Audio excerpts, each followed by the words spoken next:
Жуырда ғана PhD докторы атанған Қыдырәлінің жары Қарақат ханымның елордада өз мектебі бар екені баршаға аян. Биыл бұл орталықтың ашылғанына 6 жыл толды. Осы уақыт аралығында талай белестерді бағындырды десек те болады. Астана қаласында өткен жылы Қазақстан концерт залында 5 жылдығын атап өткен еді. Енді міне жаңа жыл қарсаңында халықтың ықыласына бөленуді көздеп, күні бүгін кешкі сағат 19:00-де кеш өткізбек. Жылда өзі біз Қарақат мектеп студиясы 3-4 концерт береді. Наурызға арнаймыз, жаңа жылға арнаймыз, әртүрлі мерекелік шараларға арнайтын сондай бір концерттің кезекті бір есеп беру концертіміз.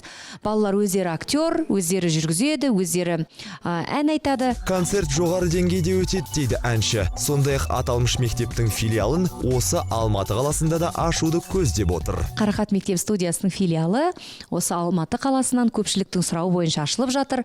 Дәлірек айтсақ, оқушылар сарайында біз соның бір қабатын толыға алатын боламыз. Бүгінгі таңда ашылып үлгермеген мектеп студиясына 80-ге жуық оқушы тіркеліпті. Алайда әзірге оның жөндеу жұмыстары біткен жоқ, бірақ жақын арада бітіп қалады. Сондай-ақ мұндай оқу ордасы тек Алматыда ғана емес, алдағы уақытта Қарағанды, Шымкент қалаларында да есігін ашпақ. Сонымен қатар келер жылға қойған тағы бір үлкен жоспарлардың бірі мынау. Көктемнің жадыраған шуақты күндерінің бірінде, Алланың бұйыртқан күнінде, сол Қыдекеңнің мерейтойлығы бар.